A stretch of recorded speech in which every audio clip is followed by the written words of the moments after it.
Oui, loin des relais et châteaux, on va parler de toute forme de restauration et d'hôtellerie. Eh bien, le menu du budget 2013 ne se verra pas avec une TVA augmentée, puisque ça n'est plus à l'ordre du jour, en tout cas tout de suite. Jean-Marc Ayrault l'a confirmé. Pour le budget 2013, il n'y a pas plus de hausse de la TVA que de hausse de la CSG qui est envisagée.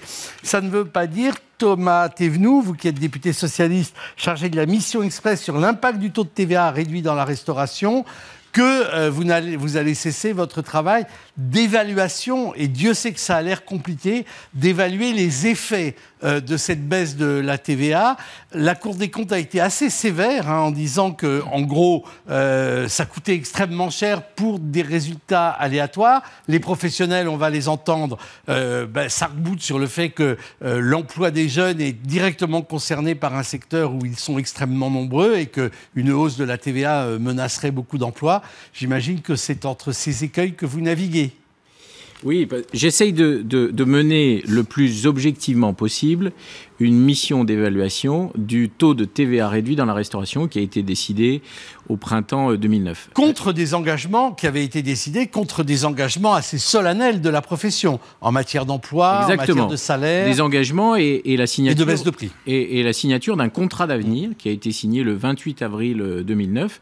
Et la profession, les restaurateurs se sont engagés sur 3 points. 3 enjeux, une baisse des prix, une augmentation des créations d'emplois et des améliorations en matière de salaire et de protection sociale pour les salariés, et une 3e partie qui concernait l'investissement, la remise aux normes, notamment des restaurants.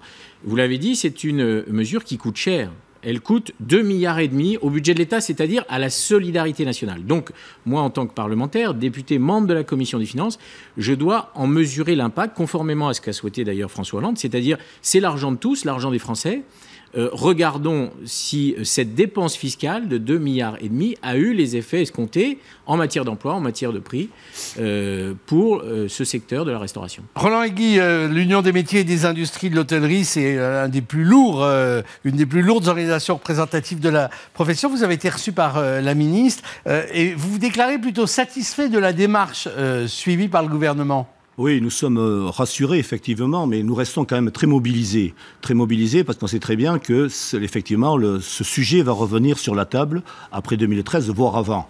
Moi, je rappellerai simplement, très rapidement, qu'effectivement, en 2009, nous avons signé un contrat avec l'État, où nous nous sommes engagés sur 3 points, sur 3 volets bien précis.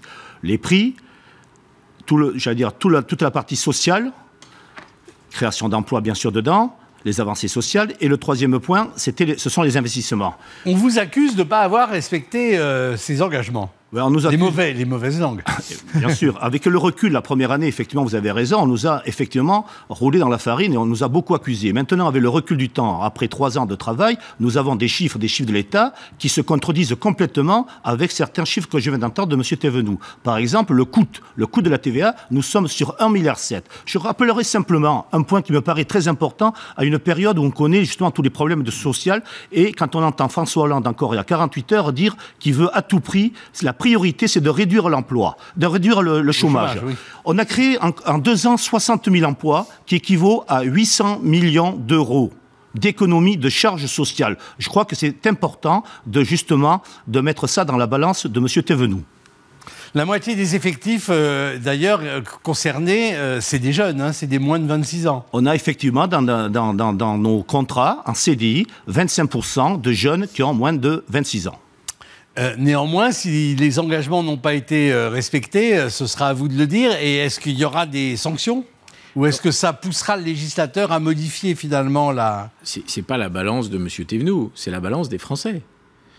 C'est de l'argent public. C'est les finances publiques de la France. Le président, le Premier ministre ont expliqué, le président dimanche soir à la télévision, qu'il allait falloir faire des efforts, qu'il allait falloir redresser nos comptes publics et qu'il allait falloir le faire dans la justice. Donc je confirme, cette mesure coûte au budget de l'État 2,5 milliards, ce sont les chiffres de la Cour des comptes, et moi je me réfère à la Cour des comptes, qui est un organisme indépendant. Et donc il faut regarder par rapport aux créations d'emplois qui ont eu lieu dans le secteur, il y en a eu. Les restaurateurs s'étaient engagés, au-delà de la tendance naturelle de création d'emplois, chaque année, le secteur crée, en règle générale, 15 000 emplois. Il s'était engagé à en créer 20 000 par an, en plus de cette tendance naturelle. Les chiffres dont je dispose aujourd'hui montrent qu'ils en ont créé plus que la tendance naturelle, mais moins que ce à quoi ils s'étaient engagés. Moi, je veux faire la division toute simple entre le coût de la mesure pour les finances publiques et le nombre d'emplois. Et on verra combien a coûté un emploi créé dans la restauration. On vous sent plus prudent, plus mesuré que votre collègue Christian Eckert, rapporteur général du budget, qui cet été avait quasiment plaidé pour la suppression de cette réduction en s'appuyant un peu sur le rapport de la Cour des comptes et en disant qu'elle coûtait une fortune et qu'elle n'avait pas fait preuve de son efficacité. Oui, parce que moi, je ne veux pas faire dans l'anti-sarkozysme primaire. Nicolas Sarkozy, ancien président de la République, a baissé la TVA pour honorer une vieille promesse de Jacques Chirac qui n'avait pas pu tenir et pour forcer la main des Allemands de Madame Merkel. Et moi, je ne veux pas, parce que Nicolas Sarkozy a fait cette baisse de TVA, automatiquement faire l'inverse. Il faut être objectif. Il faut essayer de mesurer l'impact de cette mesure. Donc, oui, je suis nuancé, mesuré, mais j'ai encore discuté de cette question avec Christian Eckert tout à l'heure à l'Assemblée nationale. Et nous allons continuer le travail d'évaluation pour être d'accord, au moins entre nous, sur les chiffres de la profession.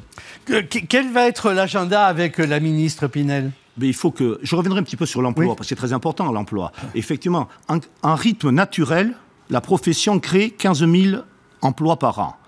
Et dans les 2 fois 20 000, ils sont effectivement supplémentaires. C'est ce qu'on va démontrer justement dans les échanges et dans les comparaisons qu'on va faire justement avec Bercy.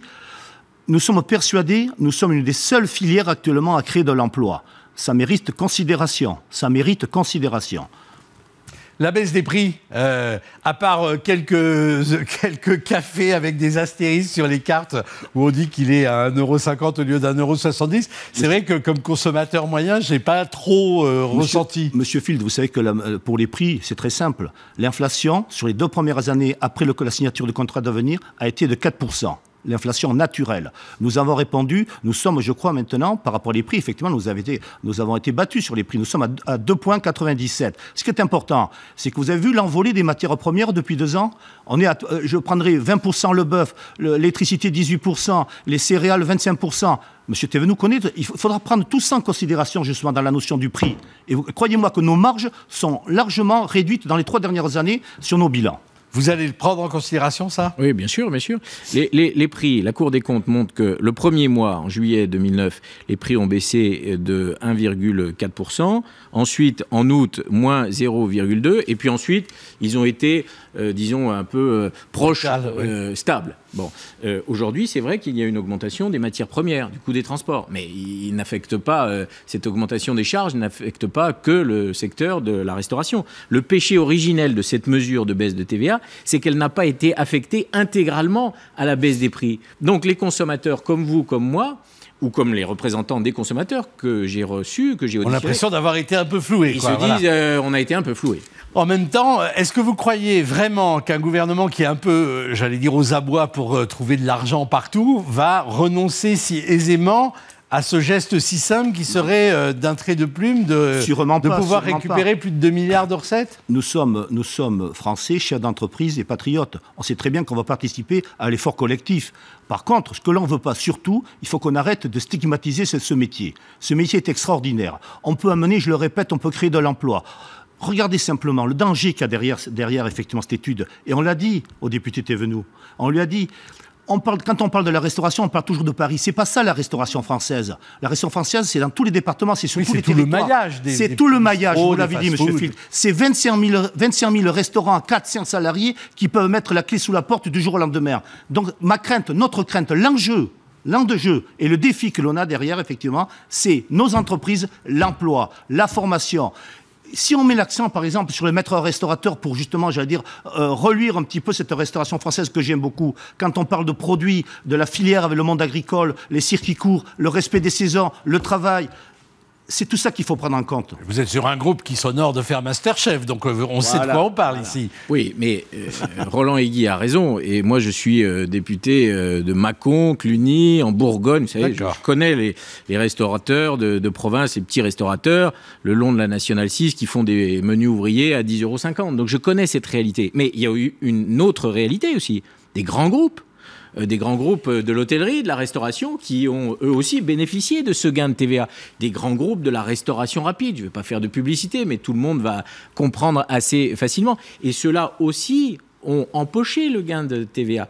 Donc, ce qui est difficile à évaluer, c'est évidemment que cette mesure de TVA touche un secteur très hétérogène, avec des tout petits établissements, à qui ça a fait du bien, sans doute, et puis des très gros qui en ont profité. C'était un effet d'aubaine. Et qui ont investi avec l'argent des contribuables.